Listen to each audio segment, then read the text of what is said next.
কোন সম্পদে জাকাত আসে না? জাকাত যে দিবেন, কত টাকা থাকলে আপনার উপরে জাকাত আবশ্যক? 14 ধরনের সম্পদ আছে, যেই সম্পদ আপনার যদি থাকে জাকাত আপনার উপরে ফরজ না। আলহামদুলিল্লাহ।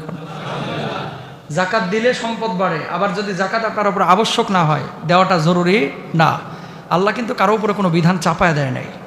ইসলাম সহজ। আssiru ওয়ালা তুআssiru বাশশিরু ওয়ালা তুনাফফিরু। সহজ করে দাও, কঠিন করো না। সুসংবাদ দাও, মানুষের মধ্যে বিভাজন তৈরি করো না।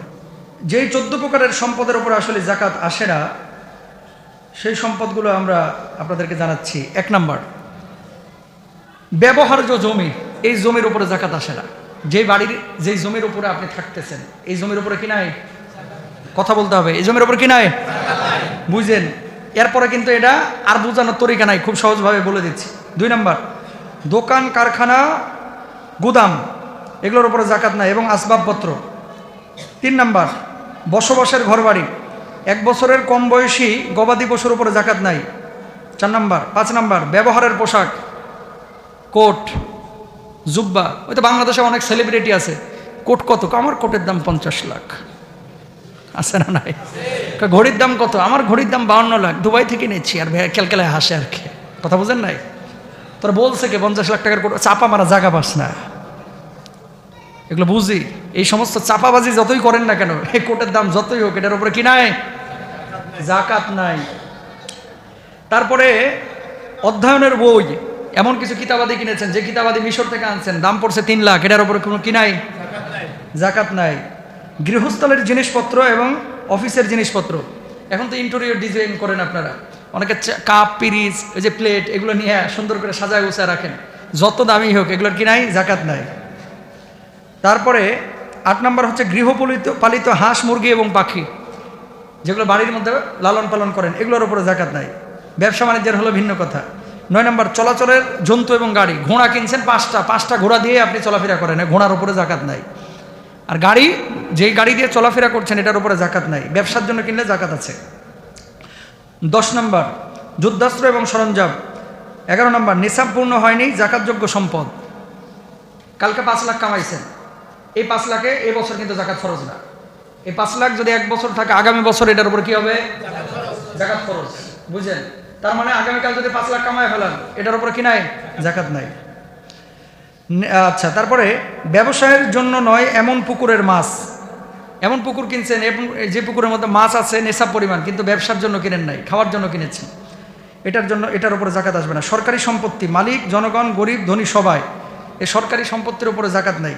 পরিশোধযোগ্য, জমাকৃত, পরিশোধের জন্য আর কি, জমাকৃত সম্পদ। আপনি ঋণগ্রস্ত 10 লাখ টাকা জমাইতেছেন, 6 লাখ পর্যন্ত জমছে, যে এই টাকাটা জমলে 10 লাখ হইলে আর ঋণটা শোধ করে দেবো, এই টাকাটার উপরে জাকাত নেই। আগে ঋণটা পরিশোধ করবেন, ইনশাল্লাহ বলেন। আর কিছু ফাঁকিবাজ আছে, আল্লাহরে ফাঁকি দেওয়ার লাগে ঋণ ঝুলায় রাখে। কথা বুঝেন নাই? ওর নেশাব পূর্ণ হয়ে আছে 7 বছর ধরে। হুজুর আমি তো ঋণগ্রস্ত। কোত্থেকে? কয় ছোট ভাইরে 20,000 টাকা 2002 সালে দিছিলাম, এখনো শোধ করলো না। বুঝেন নাই? এখনো শোধ করলো না। এরকম আছে না যে ঋণ ওই গ্রস্ত থাকে, ইচ্ছা করে যে জাকাত ফাঁকি। আল্লাহরে ফাঁকি দিয়ে পারবেন না ভাই, অন্তরের খবর কিন্তু আল্লাহ জানে। জানে কি জানে না? সুতরাং এই ফাঁকিবাজির কোনো সুযোগ নাই। জাকাত যে দিবেন, কত টাকা থাকলে আপনার উপরে জাকাত আবশ্যক, আগে এটা জানেন। রমজান মাসে কেন জাকাত দিবেন? রমজান মাসে যদি 1 টাকা আল্লাহর রাস্তায় দান করেন, 70 থেকে 7 লক্ষ গুণ পর্যন্ত আল্লাহ সুবহানাহু ওয়া তাআলা সওয়াব বাড়ায় দেয়। সুবহানাল্লাহ বলেন। আমরা সবাই জানি 7.5 ভরি স্বর্ণ বা 52.5 তোলা রৌপ্য, এই পরিমাণ সম্পদ যদি আপনার কাছে থাকে, আপনার কাছে জাকাত ফরজ। এখন বলবেন হুজুর টাকায় কনভার্ট করে দেন। আমি গুগলে দেখলাম যে ভালো স্বর্ণ, এটার ভরি বর্তমানে হচ্ছে 1,14,000, 10,000, 5,000, 6,000 এরকম রেট, এটা উঠানামা করে। ধরে নিলাম যে 1 ভরি স্বর্ণের দাম 1 লাখ টাকা। কয় লাখ? বুঝলেন? 1 ভরি স্বর্ণের দাম যদি 1 লাখ টাকা হয়, তাহলে 7.5 লাখ টাকা পরিমাণ টাকা কিছু কম বেশ যদি আপনার কাছে থাকে, এবং 1 বছর যদি অতিক্রম হয়ে যায়, আপনার উপরে জাকাত কি? তো হুজুর রৌপ্যের কথা তো আছে, অবশ্যই আছে। আল্লাহ রাসূল সাল্লাল্লাহু আলাইহি ওয়াসাল্লাম বলছেন, রৌপ্যের হিসাবে 52.5 তোলা রৌপ্য দাম কত? বাংলাদেশের বাজারে এখন 80,000 থেকে 1,15,000 টাকা। এই পরিমাণ টাকা যদি কারোর কাছে থাকে, তাহলে কি করবেন? জাকাত আবশ্যক হয়ে যাবে। কয় বছর? 1 বছর। বলেন কয় বছর? 1 বছর। এই হিসাব করলে রৌপ্যের হিসাবে অধিকাংশ মানুষের উপরে জাকাত ফরজ। আসতে বলতেছে, চুরি করার নিয়ত আছে তো? জোরে বলেন ঠিক কিনা? 1,00,000 টাকা এখন অনেক ওই যে রিক্সাওয়ালার ব্যালেন্সও থাকে 1,00,000 টাকা, হ্যাঁ ট্রান্সফার হয়, ধরেন রাখছিল 3 মাস পরে তুলে নিছে, আবার রাখছে, আবার তুলছে, আবার রাখছে, এরকম হয়। বাংলাদেশে লাখপতি এখন হাজার হাজার লাখ লাখ আছে, লাখপতি, কোটিপতির সংখ্যা কম কিন্তু লাখপতির অভাব নাই। রৌপ্যের হিসাবে ইসলামিক স্কলাররা কেন জাকাত দিতে বলে জানেন? আপনি যদি ইসলামিক স্কলারের রায় অনুসারে রৌপ্যের হিসাবে, স্বর্ণের হিসাব না করে, যেহেতু রৌপ্যের, এটাকেও আল্লাহ রাসূল বলেছেন রৌপ্যের হিসেবে জাকাত দিলে গরিব উপকৃত হবে বেশি, অধিকাংশের উপরে জাকাত ফরজ হবে, আর জাকাত ফরজ হলে কি হবে? গরিব উপকৃত হবে। কোন গরিব? জাকাত আদায়ের ক্ষেত্রে প্রথমেই দেখবেন আশপাশে কোনো গরিব আছে কিনা, মানে আপনার আত্মীয় ভাই ভাইকে কিন্তু জাকাত দেওয়া জায়েজ আছে, বুঝছেন কথা? আপনার আপন ভাইকে আপনি কি দিতে পারবেন? জাকাত দিতে পারবেন। ক্ষেত্র বিশেষে স্ত্রী তার স্বামীকে জাকাত দিতে পারবে, কিন্তু স্বামী স্ত্রীকে দিতে পারবে না, কারণ স্বামীর ভরণ পোষণ দায়িত্ব স্ত্রীর ওপর না, কিন্তু স্ত্রীর ভরণ পোষণের দায়িত্ব কার ওপর? মনে রাখবেন, মূলনীতি শিখে নেন। ওপরে এবং নিচে। ওপরে কি আছে? আপনার মা, আপনার বাপ, আপনার নানি, আপনার দাদি, আপনার নানির মা, আপনার দাদির মা, তার মা, তার মা, তার মা, তার মা, তার মা। হুজুর হে তো জানিও না, এ তো জীবিত নেই, কবরে মরে পৌঁছে শেষ হয়ে গেছে।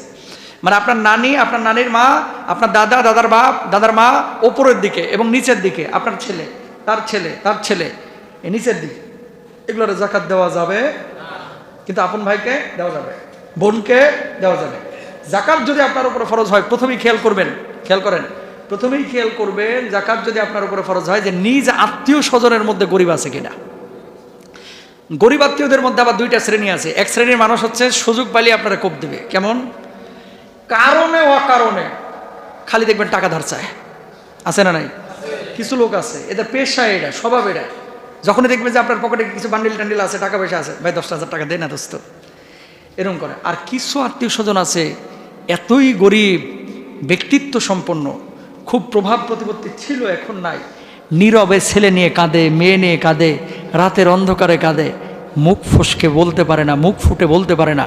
এই আত্মীয়দেরকে খুঁজে খুঁজে জাকাত দেন, যারা বলতে পারে না, বুঝছেন?